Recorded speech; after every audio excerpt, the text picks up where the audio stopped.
Bienvenue sur Le Magicien, le podcast qui te dévoile les mystères du tarot. Moi, c'est Fabienne, je suis tarot coach et formatrice. Sur ce podcast, je souhaite partager avec toi mes connaissances sur la pratique du tarot et des discussions passionnantes avec mes invités experts. Que tu sois curieux, débutant ou déjà passionné, ce podcast est fait pour toi. Alors, si tu es prêt ou prête à me suivre, c'est parti pour l'épisode du jour.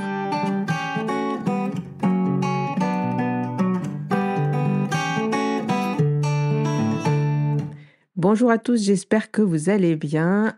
Aujourd'hui, c'est la rentrée du podcast. J'étais un petit peu en vacances. La semaine dernière, vous avez entendu l'interview de Jade Providenza sur l'entrepreneuriat et le tarot. J'espère que cet épisode vous a plu. N'hésitez pas à partager ce que vous en avez pensé sous le post Instagram ou sous la vidéo YouTube.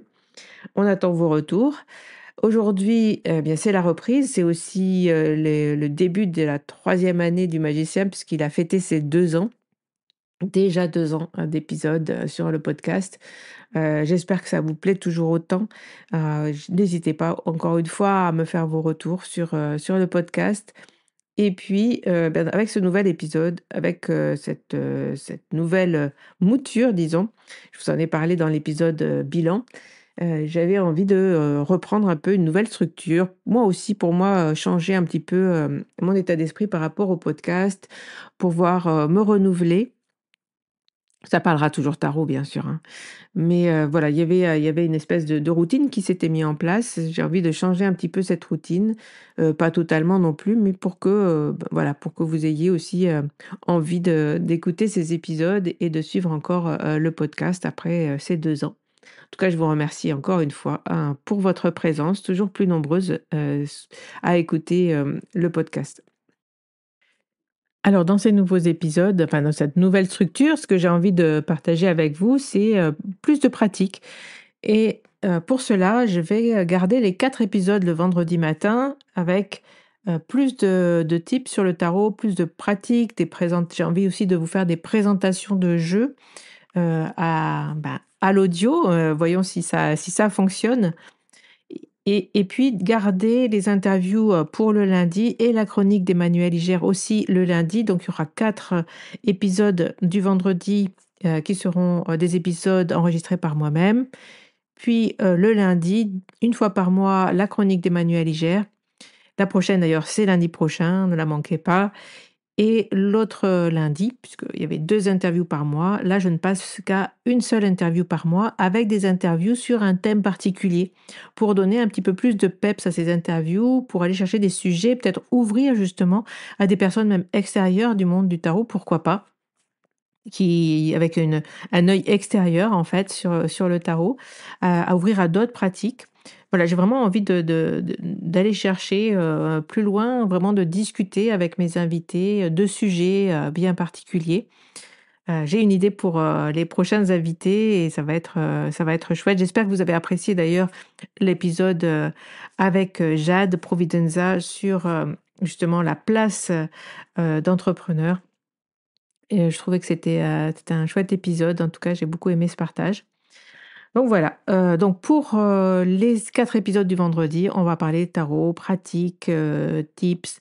On va continuer les épisodes 10 questions en tarot de coaching pour journaler effectivement avec votre tarot. Et aujourd'hui, le thème de cet épisode, c'est un exercice autour des cartes de cours, un exercice qui me vient, directement de Jérôme Calogero-Giannis, je vais y arriver, que j'ai connu, lors des premiers tarot festivals. C'est une personne, voilà, qui partageait beaucoup, enfin qui avait une pratique autour du tarot de Marseille très projectif et vous allez voir, cet exercice, est un exercice projectif.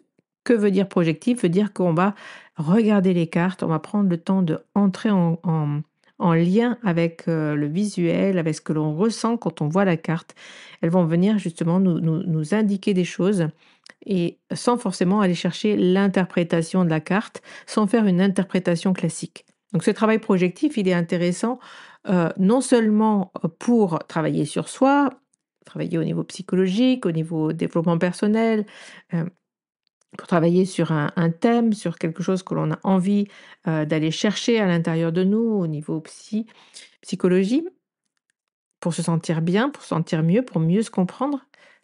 Mais aussi, c'est des exercices hyper importants pour entrer à l'intérieur des cartes et venir, les regarder d'une manière différente.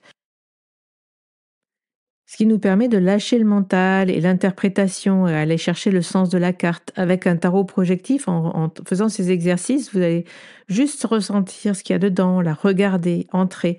Des fois, on découvre des choses dans des cartes en faisant cet exercice. Ça va être le cas, vous allez voir, avec l'exemple que je vais vous donner. Vous allez peut-être découvrir quelque chose dans une carte, un dessin, un petit, voilà, une particularité, un regard que vous aviez peut-être pas capté quand vous avez appris votre carte juste comme ça en regardant les cartes. Et ça, en tant qu'enseignante, je trouve ça intéressant de vous permettre de découvrir le tarot d'une autre manière, d'aller chercher d'autres facettes de votre jeu et de vous accompagner pour ça. J'ai d'ailleurs, je sais que les cartes de course, ce sont des cartes compliquées à intégrer pour les personnes qui débutent. J'ai donc créé une masterclass sur les quarts de cours qui aura lieu samedi. Donc là, l'épisode sort vendredi matin, donc c'est demain à 16 heures. Vous pouvez toujours vous y inscrire. Il y aura un replay pendant un mois. Si vous avez envie de venir faire cette masterclass avec moi, de la suivre pour faire d'autres exercices justement pour intégrer les cartes de cours d'une manière un peu différente, en tout cas pour les comprendre dans leur globalité. Si cette masterclass vous intéresse, c'est 2 heures et vous pouvez donc toujours vous y inscrire. Les inscriptions sont ouvertes. Je mettrai, la description le lien pardon pour vous y inscrire en description, de cet épisode.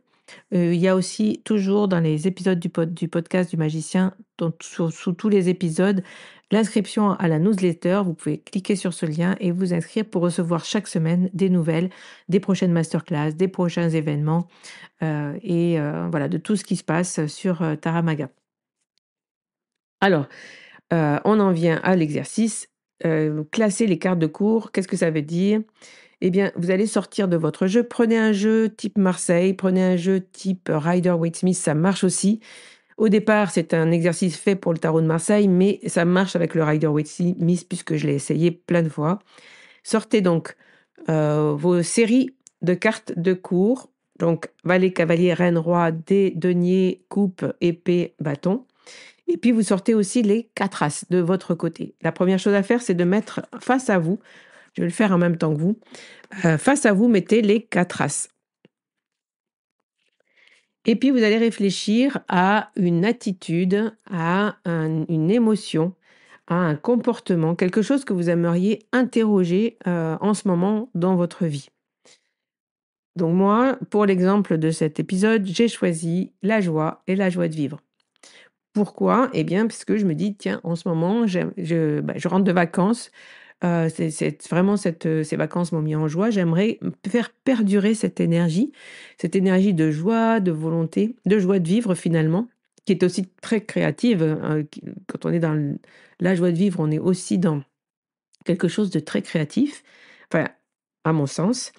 Et donc, je vais mettre devant moi les 4 as et je vais me demander quel est l'as. En général, il y en a un qui va vous sauter à la figure, qui va vous appeler de façon très claire en pensant à la joie de vivre. Quand je regarde mes as, eh bien, aujourd'hui, c'est l'as de pentacle, l'as de denier du rider, hein, parce que moi j'ai un rider devant moi, qui m'a appelé alors que la dernière fois que j'ai fait cet exercice, vous voyez, c'était l'as de coupe. Donc ça peut changer.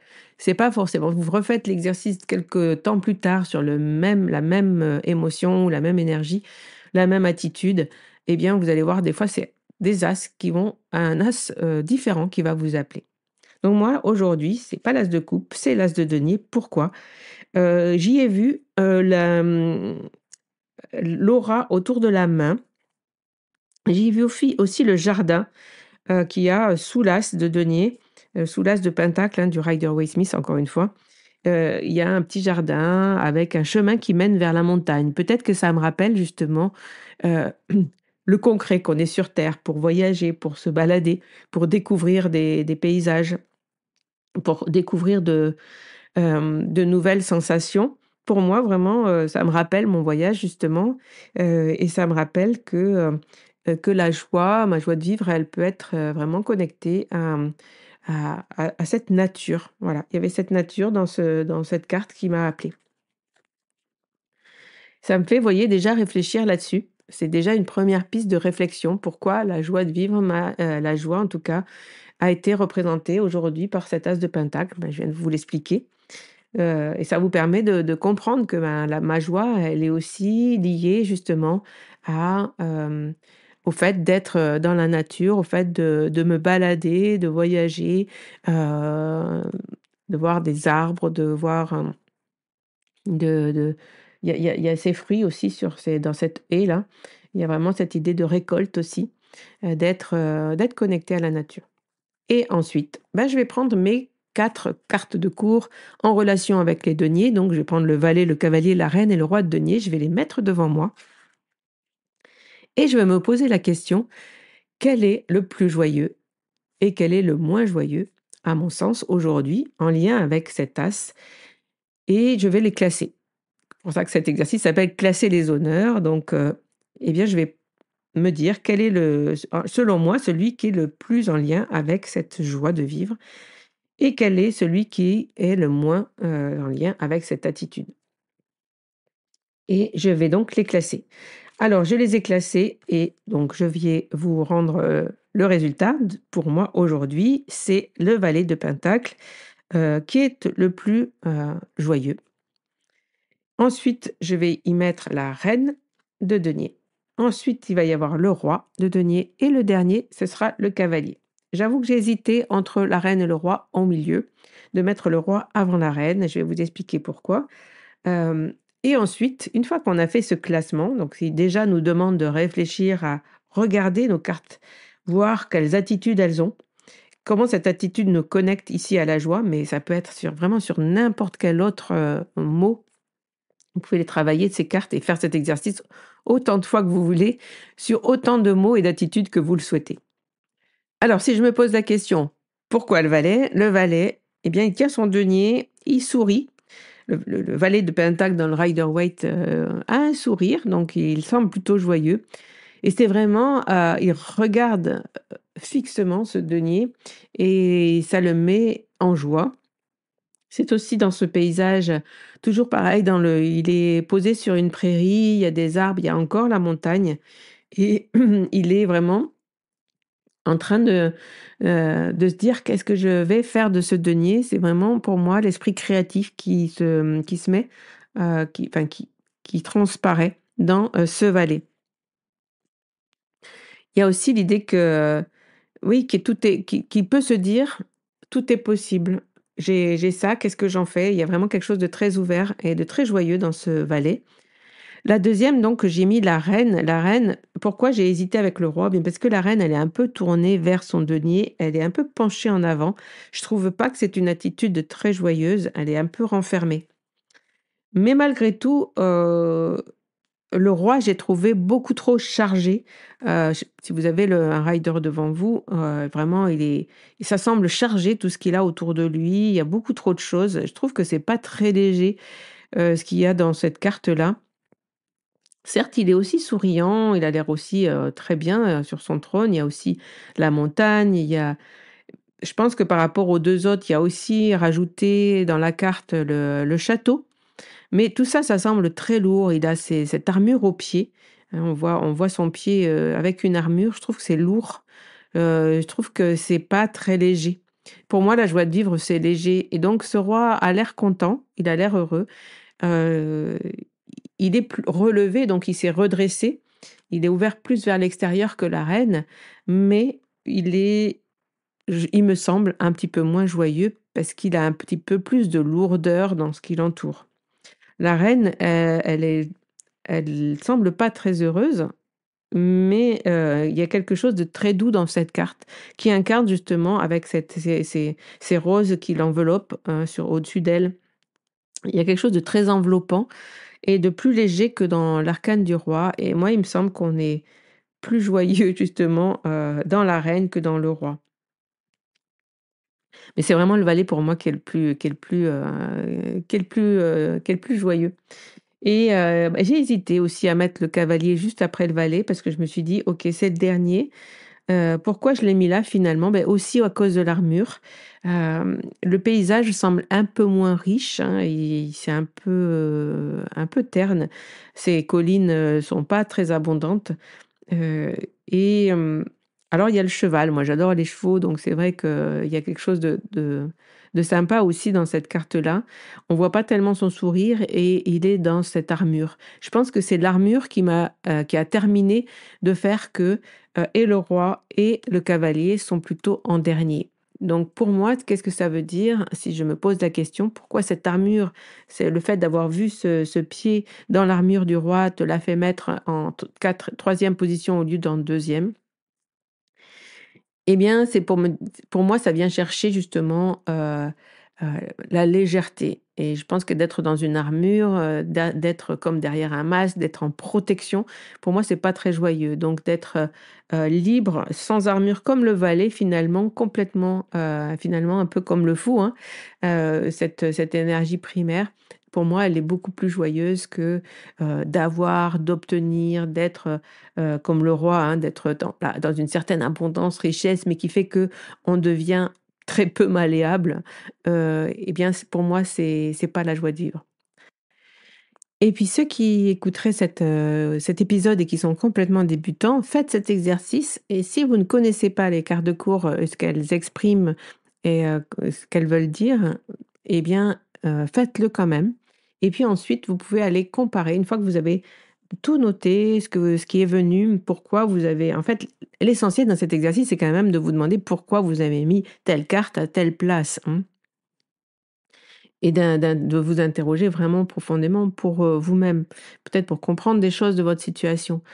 Est-ce Si vous êtes débutant, bah, faites-le quand même, il y a pas de problème et ensuite, une fois que vous avez écrit tout ce que vous avez à écrire, sur, ces cartes de cours, enfin, de la manière dont vous les avez classées et pourquoi, qu'est-ce qui dans la carte vous avez fait dire que cette personne était enfin, que ce personnage était, pas dans cette énergie, moins dans cette énergie que l'autre.